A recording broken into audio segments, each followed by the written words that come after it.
Story 1 by Franca S. As I made my journey back from a rejuvenating vacation, the road ahead stretched out for a daunting 16 hours. My determination to conquer the drive in a single stint and avoid the need for a hotel room was resolute. However, as the sun began its descent, fatigue crept in, weighing down my eyelids with increasing intensity.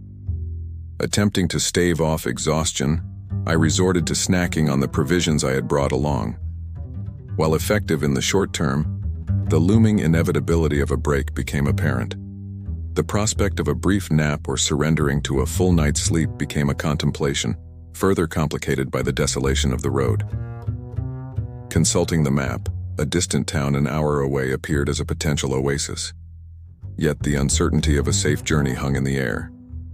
Half a mile down the road, a gas station beckoned as a possible refuge. The site, however, was shrouded in discomfort as the main building stood unlit in the corner of an intersection. Parking on the side, I took 5 minutes to survey the surroundings, and an eerie emptiness enveloped the gas station. No souls sought fuel, and the surrounding roads lay deserted. Despite the unsettling atmosphere, the absence of people didn't immediately induce a sense of danger. Resigning to the fatigue, I reclined my seat and drifted into a deep sleep. The clock struck 2 a.m., and I was roused by a clanking sound emanating from the gas station. Peering towards the main area, I discerned a man behind one of the pumps, his actions obscured by the pump itself. The mystery deepened as his car was conspicuously absent, and the desolate miles around only added to the enigma of his presence. Eventually he departed, heading toward the road, leaving me with a lingering sense of unease. As weariness clung to me like a shroud, I succumbed to another brief nap. However, my rest was abruptly interrupted by a sound against my car. Startled, I turned to find a man attempting to open the doors, his intentions shrouded in uncertainty. Remaining silent and motionless, he suddenly turned away, further adding to the perplexity of the situation. Reacting swiftly, I reversed as he picked up a mysterious object, later identified as a metal pipe. The man, armed and seemingly unpredictable, watched as I drove away. The unfolding circumstances were nothing short of terrifying, shedding light on the man's sinister activities around the gas pumps. The narrowly averted danger left me shaken, contemplating the grim possibilities that could have unfolded had events taken a different turn. The desolate gas station, once a potential refuge, had turned into the backdrop for a nightmarish encounter. Story 2 by Jose M. As the night enveloped my home in its usual quiet on a weekday, I found myself engrossed in work, alone and fortified only by a cup of coffee. The weight of an impending deadline pressed on me, compelling a late-night session to alleviate the workload for the week ahead. Though my focus remained intense, the fatigue was setting in, manifesting as a slight hunch over my laptop at the desk. The rhythmic tapping of keys was abruptly disrupted by an ominous thump emanating from downstairs. Startled, I shifted my gaze towards the doorway, where the sound echoed, contemplating whether it was merely the house settling in response to the rain and wind outside. The rationale provided some comfort, allowing me to dismiss the noise and resume my work. Unfortunately, the tranquility was short-lived, as another enigmatic thump echoed through the silence. Driven by curiosity, I descended to the bottom of the staircase, entering the dimly lit domain of my home. Despite the lack of visual cues, I stood patiently, hoping to discern the origin of the mysterious sounds. Caught between weariness and the desire for repose, I eventually retreated upstairs, attributing the noises to the natural cadence of an aging house. Back at my desk, the rhythmic typing resumed in an attempt to drown out the lingering unease. As the clock approached 1 a.m., a thunderous thump reverberated through the house, this time seemingly originating from the bottom of the staircase. The heightened sense of concern propelled me to the stairs, where an inspection revealed no apparent disturbance. The house stood silent, save for the intensifying rain outside, which I reasoned couldn't be responsible for the escalating cacophony. Growing increasingly impatient and perturbed, I retreated to my room, struggling to comprehend the peculiar occurrences. Seated once again at my desk, the tranquility was abruptly shattered by another resounding thump. This time, the source was the hallway just outside my room. My eyes darted towards the partially open door, and in an instant, a figure walked past it and down the hall. Shock coursed through me as the realization dawned that someone was in my home. Instinctively, I sprinted to my door, hastily locking it. The footsteps, initially halted abruptly, resumed, hastening down the hallway towards my door. Panic set in as I sought something, anything, to use as a makeshift weapon.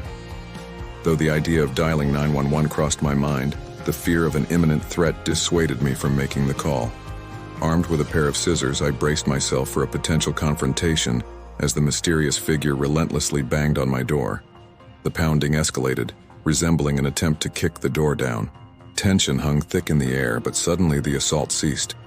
Heavy breathing replaced the clamor, followed by retreating footsteps heading downstairs. Swiftly grabbing my phone, I dialed 911 as the footsteps echoed through the downstairs hallways. A door closed, presumably the back door, and an eerie silence engulfed the house.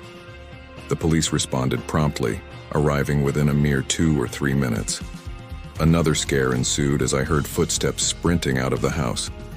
The mysterious intruder, by cunningly closing the door behind him, almost convinced me of his departure. Despite my immediate call to the police, the man managed to elude capture, disappearing into the night. The lingering questions surrounding that harrowing night continue to haunt me, especially considering the unsettling possibility that he might still be out there, either stalking or bidding his time for another sinister act. The motives behind his actions remain unclear, but investigators speculate that he might have broken into the house earlier in the day, possibly while I was away. The likelihood that he waited for me to fall asleep before executing whatever sinister plan he had in mind is chilling, and the unresolved mystery casts a long shadow over my sense of security. The unsettling realization that he might still be out there, lurking in the shadows, adds an unnerving layer to the narrative of that fateful night. Story 3. By Anonymous. Before delving into the next story, I'd like to address an important sponsor for today's video. Aura is an advanced online digital security service designed to scan and remove personal data from various online sources, including scam centers, the dark web, and data brokers.